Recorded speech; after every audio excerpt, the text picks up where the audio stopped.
Podcast Saúde 40 Mais está no ar. Começando agradecendo você que tem nos acompanhado todas as segundas-feiras às 10h30 da noite aqui pela CWB-TV, canal 5 da NET, claro. E agradecer também os patrocinadores que fazem parte aqui do nosso podcast. MSV Produções, Somos Arte, Viu Comunicação, Ametista Espaço Terapêutico, Mercado Toso e a Genial Graph. Quero parabenizar a todos os fonoaudiólogos também neste podcast, porque no dia 9 de dezembro foi dia deles, tá? E quero, é lógico, dar as boas-vindas à Letícia. Cadê a Letícia que não está sentada aqui no... Letícia, já começamos aqui.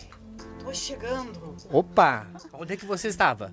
Pois eu tava fazendo os meus exercícios de fono, Mário. Ah, então que bom. Depois dos exercícios, uma aguinha aqui para hidratar nossas cordas vocais, para poder falar bem. Maravilha. Então você pode falar o tema de hoje, qual é? Com certeza, fonoaudiologia.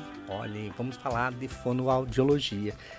Então vamos ao que interessa. Eu quero apresentar ela, que é especialista em voz e também linguagem, participa da diretoria do Conselho Regional de Fonoaudiologia. Então eu estou com a fonoaudióloga Márcia Celine De Luca. Tudo bem, Márcia? Seja bem-vinda aqui no nosso podcast. Olá, é uma alegria estar aqui com vocês hoje. Muito obrigada pelo convite. E vamos falar de comunicação. Com certeza, comunicação, voz, uma série de coisas que fazem parte da fono. Vamos lá. Então, primeiro, eu quero que você fale um pouquinho de você, da onde você vem, como é que você se interessou em ser especialista em fonoaudiologia. Então, eu vim de uma família de professores, de educadores, e esses professores sempre corrigindo a minha fala. Eu falei, mas espera aí, mas existe uma profissão que corrige a fala? Que legal! Então eu vou ser isso. Eu não quero ensinar crianças a alfabetização. Eu quero ensinar a falar. É isso que eu quero. Eu quero ajudar as pessoas a se comunicarem, a colocarem o que sente nas palavras. É isso que eu quero fazer. E aí eu fiz uma faculdade há 24 anos, eu estou completo agora em dezembro, 24 anos de profissão. Bacana. Olha legal. Só, não faz a conta da idade, é melhor não, mas enfim. Bom, você sabe que estamos no programa 40 mais, mais, mas a gente não está falando de idade aqui. É tipo isso, muito obrigada. Então eu sempre gostei muito, e aí logo que eu entrei na fonoaudiologia, eu descobri que era o meu caminho, que era onde eu estava, e percebi que o meu sangue mudou. Meu sangue antes era sangue só de italiano, agora é italiano e voz. É italiano e comunicação. Corre na veia realmente a fonoaudiologia. E Márcia, diga pra gente uma coisa. É bem comum as pessoas levarem os filhos, as crianças para fonoaudiologia, para uma dificuldade de fala, uma dificuldade de comunicação, mas tem muitos adultos que também se beneficiam do trabalho do fonoaudiólogo, né? Você podia falar um pouquinho pra gente? Podemos sim. Então, olha só. É muito comum a gente, então, linkar a fonoaudiologia com crianças que não falam o R, por exemplo. Mas e os adultos, né? Os adultos a gente pode trabalhar, então, com diagnóstico, com tratamento, trabalhando a articulação melhor. Então, profissionais que usam a voz como instrumento de trabalho para trabalhar a fluência, habilidade de leitura escrita, compreensão. A gente atende também distúrbios cognitivos, então algumas pessoas com alguma demência, alguma coisa para melhorar essa comunicação, a interação social. Então, a gente pega um público desses 40 a mais, então linkando aqui com o nosso programa, que é para melhorar a comunicação, é deixar a comunicação muito mais clara. Muitos especialistas, Márcia, eles indicam o fonoaudiólogo como um processo, né, auxiliar de envelhecimento e também da parte de comunicação. Você pode falar um pouquinho sobre isso? Posso falar. Então, nós temos várias linhas de trabalho aí na fonoaudiologia com o processo de envelhecimento, né? Então, a gente tem a saúde vocal, a gente tem a saúde auditiva, a gente tem a comunicação, de uma maneira geral, e também os aspectos cognitivos. Então, o que a gente precisa entender? À medida que a gente envelhece, é comum a gente perder massa muscular. A preguinha vocal, as cordas vocais, então a gente chama leigamente de pregas vocais, e está tudo bem chamar prega vocal, são dois músculos que ficam paralelos com o chão lá no pescoço. E elas se mexem, abrem e fecham para a gente poder falar. Se a gente faz essa fala de uma maneira inadequada ou com abuso de voz, a gente tem uma alteração nessa qualidade de voz. E aí é comum, quando a gente envelhece, perder força muscular. Então, o que a gente faz? A fonoaudiologia, então, respondendo a sua pergunta, a gente fortalece essa musculatura para que a gente não perca qualidade no tom de voz e nem na articulação, nem na fala e nem na compreensão. E a relação da audição com a qualidade da voz? Existe essa relação? Existe sim. Então, a partir de mais ou menos uns 60 anos, a gente vai perdendo normalmente a audição, porque vai gastando células, é isso que vai acontecendo. O que a gente precisa? Claro que isso dentro de um contexto de quem usa muito fone de ouvido muito alto, em abusos de sons muito alto, que gasta muito mais a sua audição, você vai perder a audição antes. Então, não é que todo mundo tenha que perder a voz lá com 60 anos, mas que os estudos dizem que a partir de 60 a gente já tem que ficar alerta a isso. Quando a gente escuta menos, a gente fala mais alto.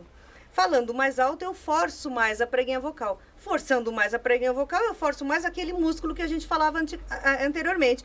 E aí a gente tem um efeito dominó. Então, perdemos a voz, perdemos a audição, perdemos a voz e vamos lá. Às vezes até um nódulo vocal ou uma lesão, um calinho vocal. Nódulo e calo, mesma coisa. A gente tem uma lesão na corda vocal e daí a gente temos uma voz que fica assim, por exemplo. Ou uma voz que fica muito fininha. Enfim, temos vários distúrbios de voz aí aparecendo depois dos 40. Como podemos deixar a nossa voz mais saudável, então, com o tempo do envelhecimento? O que a gente pode pensar em cuidados? Sempre que tiver algum sintoma vocal, precisa consultar o especialista. Mas no dia a dia, o que dá para fazer? Então no dia a dia dá para fazer assim, evitar gritar. Mas eu tenho 3 filhos, como é que eu faço? Não grita, compra um apito, faz alguma coisa, né? Então a gente vai tomar bastante água, vamos tomar água de golinho em golinho, deixar sempre hidratada a prega vocal, isso é muito importante. Evitar fazer esforço. Eu gosto de cantar uma música de sertanejos e eu gosto de cantar bem agudo, mas a sua voz não é pro agudo, você vai se estourar, igual alguns cantores famosos que a gente vê aí que não conseguem mais fazer show aí, ao vivo, show né? inteiro ao vivo, porque não tem mais voz, né? Na realidade é querer alcançar o tom que não é dele. tem, Exatamente, tá? Mas e se eu quiser acertar o tom, se eu quiser conseguir alcançar, aí nós vamos para uma aula de canto, aí nós vamos para uma educação vocal, aí é outro profissional, aí não é o fonoaudiólogo. O fonoaudiólogo faz a reabilitação da patologia e a prevenção da patologia. Quem faz boniteza na voz é o professor de canto. Essa até era uma curiosidade minha, né? Que automaticamente eu pensei aqui, à medida que os cantores envelhecem, essa voz ela vai mudando também, né? Sim. E essas pessoas elas precisam do acompanhamento de um fonoaudiólogo para continuar o trabalho? É importante isso? Queria que você falasse um pouquinho. Obrigatoriamente a gente diz que o profissional de voz precisa do fonoaudiólogo do lado dele. Então, professor, cantor, então gente que usa muito a voz, advogado que faz júris, por exemplo, gente que precisa muito dessa voz, né? Você me falou que a voz envelhece e a gente percebe. Eu tive há pouco tempo no show do Paul McCartney e a voz dele tá maravilhosa. E o cara tem 80 anos, quer dizer, a fono dele fez um excelente trabalho, né? Tá lá segurando a musculatura, fortalecendo. O que ele faz? Ele faz uma alimentação equilibrada, ele evita o grito, quem faz os gritos são os backs dele, né? Dava para ver, eu pude ver tudo isso, visualizar tudo isso. Ele toma bastante água durante o show, então estou dando um exemplo que está bem em alta aí, mas basicamente manter a alimentação equilibrada, evitar grito e manter hidratada. É isso que a gente precisa para ter um bom cuidado de voz. Às vezes nós acordamos com rouquidão ou temos por algum motivo aquela rouquidão. Como é que a gente sabe que essa rouquidão ela é temporária ou de repente eu preciso de um especialista porque ela está ficando crônica? Excelente. Então o que a gente tem que pensar? Rouquidão não é normal. Minha voz sempre foi assim? Rouquidão não é normal, tá? Então qualquer alteração na qualidade de voz chama disfonia. Só pelo nome bonito aí, para vocês saberem, tá? Mas a rouquidão, o que a gente precisa descobrir? Qual é a causa dela? E a rouquidão às vezes pode ser causa do estômago. Sim, a acidez do estômago pega a preguinha vocal e deixa ela mais rouca. Não sabia? Sim, pode ser abuso de voz, Pode ser que aquele cantor à noite ainda não se firmou como cantor e durante o dia ele é professor. Então, ele é professor na escola municipal. Estou falando de escola municipal porque tem bastante aluno. E aí, à noite e final de semana, ele faz show. E aí, no domingo, ele vai na igreja e ajuda na igreja no canto. Quer dizer, ele faz uma sobrecarga vocal. Nenhum músculo do corpo humano consegue essa sobrecarga. O que a gente sempre tem na mente? Cansou, descansou. Então, se vai escolher uma profissão que use a voz, escolha uma só. A outra a gente deixa para brinde aí, né? Senão a gente vai sobrecarregar a mesma musculatura. Márcia, em relação à gagueira, essa situação ela piora a partir de uma determinada idade? Pode falar um pouquinho em relação a isso? A gente tem um leque grande para falar de gagueira, mas a gente tem basicamente 2 tipos de gagueira. Uma gagueira neurológica e uma gagueira de transição. Então, o que a gente precisa pensar?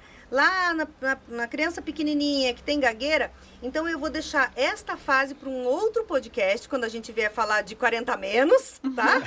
Aí sim. E agora no 40 a mais eu falo dos adultos, então dessa gagueira, vamos dizer, essa gagueira momentânea, essa gagueira que vem assistematicamente, né? Então, e o esquecimento também das palavras. Então, o que a gente precisa observar? A frequência com que isso acontece. Aconteceu quando eu estava num nível de estresse muito grande. Bom, ok, é o nível de estresse que não está te deixando pensar melhor, né? Mas acontece toda vez que eu tô na casa daquela tia que eu não gosto. Emocional, né? A gente já pode pensar aí. Mas acontece todo dia e sem uma característica em comum.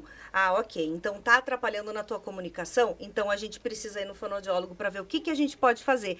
Porque a gente faz lá no consultório um desenvolvimento e um aprimoramento das habilidades cognitivas. Ó que nome bonito, vou explicar para vocês. É a capacidade de processar as informações. Isso é habilidade cognitiva. Então, perceber, compreender, assimilar, responder, isso é habilidade cognitiva. Quando a gente está falando, fica falhou alguma coisa na habilidade aí cognitiva. E a gente pode treinar essa habilidade cognitiva para que a gente não perca. Isso é muito bom. Márcia, então, só para finalizarmos, tem algumas dicas, então, para que a gente possa observar mais a nossa voz ou trabalhar melhor a nossa comunicação? Tem. Vamos sempre pensar em melhorar a qualidade de vida e a funcionalidade da comunicação. Tem algum problema? Procure o fonoaudiólogo. Agora, o que a gente pode fazer para cuidar desse bem maior que é a nossa voz? Então, a gente pode tomar água de golinho em golinho durante o dia. Então, como a gente fez aqui, a gente foi tomando, foi falando, mantendo hidratada. Isso aqui, ótimo, isso mesmo. Evitar aqueles que batem uma preguinha vocal na outra, a gente já conversou que são 2 músculos que se encostam. Evitar o abuso de voz, né? A gente diz que 40 a mais a gente já não aguenta mais ir em show, ficar berrando o show inteiro. Competição sonora. Tá passando o trem do lado e eu tô tentando ganhar na voz, espera o trem passar e vai. O motor do trem é muito mais forte do que a tua preguinha vocal, tá? E aí, assim, o que a gente vai fazer em relação a melhorar? Eu tô sentindo que não tô melhorando. Fiz tudo isso e mesmo assim não tá bom. Eu ando esquecido, eu ando com gagueira, eu ando meio rouca. Bom, aí você vai marcar uma consulta com o fonoaudiólogo. E para quem quer tirar ainda alguma dúvida com você, qual é o seu contato? Isso mesmo. Então eu vou deixar o meu arroba, pode ser? Pode ser, eu deixo aqui no GC. Isso, @marciaceline.luca. Tá? Aí já vai achar lá direitinho o Instagram, eu tenho todas essas redes sociais aí. Maravilha. Tá bom? Obrigado pela presença, Márcia. Obrigada, Márcia. Imagina. E você continue nos assistindo na CWB-TV, canal 5 da NET Claro, toda segunda-feira às 22h30 e também nas nossas redes sociais, canal do YouTube, Instagram, Facebook. E mais uma vez eu quero agradecer as marcas que estão aqui conosco, a MSB Produções, a Somos Arte, a Viu Comunicação, a Metice Espaço Terapêutico, Mercado Toso, a Genial Graf e também aqui a LK Personalizados. Nós temos as nossas canequinhas que foram fornecidas por eles, tá certo? Muito obrigado pela sua audiência. Segunda-feira que vem, mais podcast de saúde 40 a mais para você. Até!